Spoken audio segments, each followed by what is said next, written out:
The first hard disk, just 3.5 mm in size, was larger than the bed on which your ex got too cozy with some guy other than you. Now these tiny SD cards have storage capacities as large as 128 TB. This means you can store around 268,435,456 pictures of Mia Khalifa on one. But how can these small chips have such a huge storage capacity? My name is Ouroboros, but you can call me Obi. Let's zoom into one picture. A picture is made up of pixels, with each pixel being a combination of three colors: red, green, and blue. These colors are represented by values ranging from 0 to 255, resulting in different shades. Each value from 0 to 255 can be represented by 8 bits. So the three colors mean 24 bits for each pixel. 4K resolution will have 8,294,400 pixels, which converts to 199,065,600 bits. Since one transistor can store either a 0 or a 1, we need this number of transistors to store the image. To understand this, we need to understand the concept of a floating gate transistor. A transistor is a device that can allow or block the current through it. Floating gate transistor consists of a control gate, floating gate, and a source drain regions. The floating gate is electrically isolated by insulating layers which prevent charge from leaking in or out. To store data, or we can say to store a bit, a high voltage is applied to the control gate of the transistor while the source and drain regions are grounded. This creates a strong electric field across the insulating layers,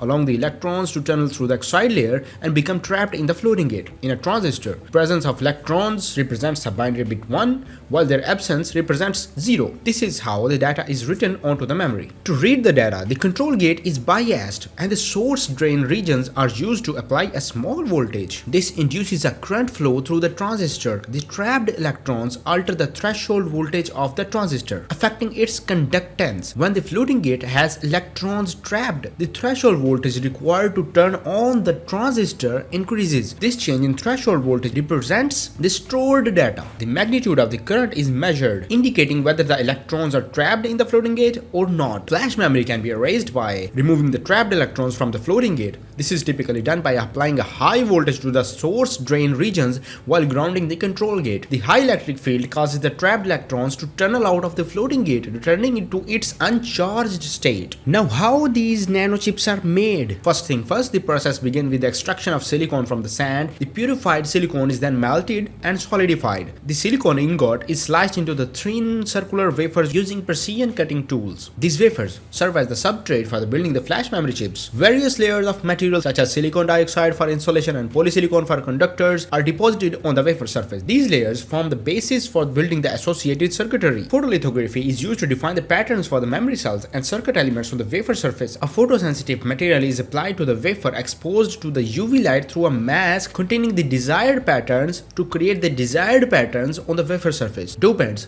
such as phosphorus or boron are introduced into the specific regions of the wafer to modify its electrical properties and create the necessary semiconductor junction required for transistor operation. Metal layers are deposited and patterned on the top of the wafer to create interconnects and wiring for connecting the memory cells to the external circuitry of the flash memory chip. These metal layers provide the pathways through which the data is read from and written to the memory cells. Traditional NAND flash memory technology, known as the planar NAND, typically involves a two-dimensional layout where memory cells are arranged in a flat horizontal plane on the surface of silicon wafer. However, modern NAND flash memory technology has evolved into the 3D NAND, or also known as the vertical NAND or v-nand. In 3D NAND, multiple layers of memory cells are stacked on top of each other, with each layer containing multiple transistors arranged in a vertical stack. Commercially available 3D NAND flash memory chips can have anywhere from dozens to hundreds of layers stacked on top of each other. Once the memory cells and circuitry are fabricated on the wafer, it undergoes testing to ensure proper functionality. Defective chips are discarded, while good chips are cut from the wafer and packaged into a final form factor, such as SD cards. Packaging includes encapsulating the chip into a protective case with electrical contacts for interfacing with the external devices, such as SD card readers. And yes, there we go. See you in next video.